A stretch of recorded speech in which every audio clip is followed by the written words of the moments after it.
Victory where you have utterly failed. మీరు ఎక్కడైతే ఘోరంగా ఓడిపోయాడో అక్కడ మీకు సునాయాసంగా గెలుపునిచ్చేవాడు. Yes, it's possible. ఈరోజు నేను ఇలా మాట్లాడుతుంటే మీరు ఆశ్చర్యపోవచ్చు. నేను పల్లెటూరులో చదువుకున్నాను, తెలుగు మీడియంలో. నా కజిన్స్ అందరూ సిటీస్లో చదువుకున్నారు, బికాస్ మై మమ్మీ పల్లెటూరులో గవర్నమెంట్ జాబ్ చేయవలసి వచ్చింది కాబట్టి. ఈరోజు నేను ఇంగ్లీష్ మాట్లాడితే నా ఇంగ్లీష్ మీడియంలో చదువుకున్నటువంటి నా కజిన్స్, నాతో కలిసి పెరిగిన వాళ్ళకి ఆశ్చర్యం వేస్తుంది. నా దగ్గర ఉన్నంత రిచ్ వొకాబులరీ వాళ్ళ దగ్గర ఇంగ్లీష్లో లేదు. నా క్లాస్మేట్స్ ఈ సిటీలో కూడా ఉన్నారు, చాలా చక్కగా సెటిల్ అయ్యారు నా క్లాస్మేట్స్. స్కూల్లో ఐ వాజ్ ఎ టాపర్. కానీ స్కూలు ఎండింగ్లో 10th క్లాస్ 6 months అయ్యేటప్పటికి, హాఫ్ ఇయర్లీ అయ్యే టైంకి మమ్మీ డాడీ ఇద్దరు ఆఫ్రికా వెళ్ళిపోయారు. నేను గార్డియన్స్తో ఉన్నాను. So I suffered from loneliness, ఒక kind of a homesickness. And నాకు ఇష్టమైనటువంటి కోర్స్ని, గ్రూప్ని ఇప్పించడానికి మా గార్డియన్స్ సంతకం పెట్టనన్నారు. So I started hating studies. చదువుని ద్వేషించడం మొదలుపెట్టాను. సో వాళ్ళ మీద ఉన్న కసితోటి ఫెయిల్ అయిపోయాను. క్లాసులకి రెగ్యులర్గా వెళ్తాను, కాలేజీలో చెడిపోలేదు, నేను రాసివ్వగలను అన్నమాట. I was the best boy, very good boy, but a very bad student. కనీసం చదువులో రాణించకపోయినా వేరే వాటిల్లో రాణించుంటే ఎంత బాగుండేది, అది కూడా లేదు. ఆ నైపుణ్యం కూడా లేదు. మంచివాడిగా ఉండి చదువులో ఫెయిల్ అయిపోయాను. మా ఇంటికి ఒక డాక్టర్ గారు వచ్చేవాళ్ళు, మా ఫ్యామిలీ ఫ్రెండ్. వాళ్ళ అమ్మాయి ఫెయిల్ అయితే ఆయన కష్టపడి ఆ అమ్మాయిని పాస్ చేయించి తర్వాత పక్క రాష్ట్రంలోకి తీసుకెళ్ళి ఎంసెట్లో ఆమెకి రాకపోతే ర్యాంక్, ఆమెను ఇంజనీరింగ్ కాలేజ్లో జాయిన్ చేశాడు. ఆమెకంటే 1 year చిన్నోడిని నేను. తర్వాత నేను ఫెయిల్ అయితే ఆయన ఏమన్నాడంటే, స్క్రూ డ్రైవర్లు ఇచ్చి పంపించేయచ్చు కదా మీ అబ్బాయిని అన్నాడు. నాకు అప్పుడు అర్థమైంది మనుషులు ఎలాంటి వాళ్ళు. అంటే మీ అమ్మాయి ఫెయిల్ అయితేనేమో నువ్వు పక్క రాష్ట్రంలో ఇంజనీర్ని చేస్తావు, నేను ఫెయిల్ అయితేనేమో నేను మెకానిక్ నవ్వాలి. మోకరించి ప్రార్థన చేయడం మొదలుపెట్టాను. ప్రభువా, నువ్వు నిజంగా నేను మారు మనసు పొందితే, నాకు రక్షణ అనుభవం ఉంటే, నాకు నువ్వు ఆత్మనిచ్చుంటే, నువ్వు జ్ఞానానికి మూలమైతే నాకు జ్ఞానాన్ని నువ్వు, నన్ను అందరూ అజ్ఞానిగా చూస్తున్నారు. I just want to prove to the world that I am a wise man. And దేవుడు నాకు విజ్డమ్ ఇచ్చాడు.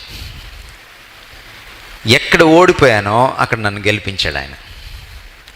మన పని ఏంటంటే ఆయన నమ్మడం. చాలా కాలం నుంచి మనం చర్చ్కి వస్తున్నాం, యేసుప్రభుని ఎలా చూస్తున్నాం అన్నది ప్రశ్న. యేసుప్రభుని చూడాల్సిన స్థాయిలో చూస్తున్నామా లేదా అన్నది ప్రశ్న. పౌలు అంటాడు, I can do all things అని వదిలిపెట్టాడు పౌలు. ఈరోజు చాలామంది సెల్ఫ్ కాన్ఫిడెన్స్ గురించి మాట్లాడుతున్నారు. There is no self confidence as such. When self confidence is anchored in the confidence in God, then self confidence is valid. ఆత్మవిశ్వాసం ఎప్పుడు విలువైంది అవుతుందంటే, దానికి ఎప్పుడు విలువ వస్తుందంటే, దేవుని యందు మన విశ్వాసం ఎప్పుడైతే ఉంటుందో ఆ విశ్వాసంలోంచి పుట్టుకొచ్చిన ఆత్మవిశ్వాసం నిజమైన ఆత్మవిశ్వాసం. పౌలు, మీరు ఫిలిప్పీ పత్రికలో చదివితే పౌలు అంటాడు, నేను సమస్తమును చేయగలను అని. నేను ఫుల్ స్టాప్ పెట్లా అని ఏమనంటే, నన్ను బలపరచు క్రీస్తు నందు నేను సమస్తము చేయగలను. I can do all things through Christ who strengthens me. యేసుప్రభుని మనం ఎలా చూస్తున్నాం, దాన్ని బట్టే నేనెవరనేది నాకు అర్థమవుతుంది. న్యూనతా భావంతో సఫర్ అయ్యేవాడిని నేను. ఎవరైనా ఇంటికి వస్తే వాళ్ళకి గుడ్ మార్నింగ్ చెప్పాలంటే నాకు కాళ్ళలోనికే. Such a timid boy I was. కానీ ఈరోజు నా 1000 మందితో నేను మాట్లాడగలను. నేను ఎస్పీలతో మాట్లాడాను, ఐఏఎస్ ఆఫీసర్స్తో మాట్లాడాను యేసుప్రభు గురించి కూడా. నక్సలైట్లతో కూర్చొని ప్రత్యక్షంగా వాదించాను బైబిల్ కరెక్ట్ అని, కార్ల్ మార్క్స్ కంటే కూడా యేసుప్రభు గొప్పవాడని. God has given me courage. భారతదేశంలో ఉన్నటువంటి పెద్ద పెద్ద సైంటిస్టులతో కూర్చున్నాను. They could not answer my questions. I'm just an MA. బహుశా నాకు గుర్తుండి నేను పెద్దవాళ్ళతో కూర్చున్నప్పుడు కొన్నిసార్లు నాకు ఇంకా పీజీ కూడా అవ్వలేదు.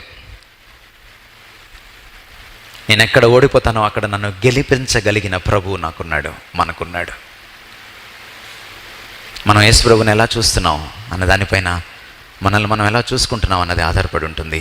మన జీవితాన్ని ఎలా చూస్తున్నాం అనేది ఆధారపడి ఉంటుంది. మీ దేవుడు ఎవరో మీకు తెలిస్తే నేను బ్రతకగలను. నేను ఈ మధ్య కరోనాలో మరణ సైతం మీదకి వెళ్ళాను. 17 kgs ఐ లాస్ట్. నేను హాస్పిటల్లో ఒక స్కెలిటన్ లాగా, అస్థిపంజరం లాగా పడున్నాను. నాకు మెమరీ పోయింది, నా కళ్ళు సరిగా కనపడలేదు, నా సంతకం నేను చేయలేకపోయాను. తెలుగులో ఒక స్టేట్మెంట్ ఇవ్వాలంటే నాకు 2-3 నిమిషాలు పడుతుంది. తెలుగులో మాటలన్నీ ఒక దగ్గరికి చేర్చుకొని తెలుగులో ఒక సెంటెన్స్ చేయడానికి 5 నిమిషాల కంటే ఎక్కువ మాట్లాడలేకపోతున్నాను. డాక్టర్ అన్నాడు, రేపు ఉదయం 10:30కి నువ్వు బయాప్సీ చేసుకోవాలి, నీకు క్యాన్సర్ వచ్చింది, బయాప్సీకి పంపించాలి. నేను డాక్టర్తో పోరాడాను. నేను ఇంటికి వెళ్తాను, ప్రార్థన చేసుకుని మళ్ళీ వస్తాను డాక్టర్, నాకు మిగిలిన విషయాలకి ట్రీట్మెంట్ ఇవ్వండి. అప్పటికే నాకు హైపర్ కాల్షియం వచ్చింది. తర్వాత నాకు డయాలసిస్ పెట్టడానికి మొత్తం రెడీ చేశారు. పోట్లాడి డయాలసిస్ తీయించేస్తున్నాను ఆ రాత్రి. నాకు సి బ్లాకర్ రాశారు, ఎందుకంటే నాది సిస్టమిక్ హైపర్ టెన్షన్ హైకి వెళ్ళిపోతుంది. సి బ్లాకర్ అనేటువంటి ఆ బీపీ టాబ్లెట్ వేసుకున్నప్పుడు నాకు నిద్ర సరిగ్గా పోవట్లేదు, ఇన్సోమ్నియా వచ్చింది. ఉదయం 6:30కి నిద్ర పడితే 10:30కి వెళ్తూ వస్తుంది. ఆ తర్వాత దినమేళ నిద్రపోలేను, ఒక పూటే తినగలను, రెండో పూట తినలేను. రోజు రోజుకి ఒక పావు కిలో తగ్గిపోతూ ఉన్నాను. ప్రభుని అడిగాను, డాక్టర్ ట్రీట్మెంట్ ఏమనంటాడు, ప్రభు ఏం చేయమన్నాను. దేవుడు అన్నాడు, get out of this place, I take care of you.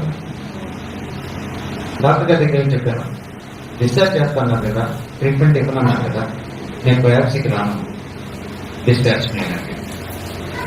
Doctor గారు డిశ్చార్జ్ షీట్ మీద సంతకం చేయమన్నారు. ఇది మీరు ప్రింట్ చేసుకున్న షీట్ సార్, మీరు వెళ్ళిపోమంటే నేను వెళ్ళిపోతున్నాను, ట్రీట్మెంట్ ఇవ్వనన్నారు కాబట్టి అది రాసివ్వండి, సంతకం పెడతాను. పెద్ద గొడవ అయింది నాకు డాక్టర్కి.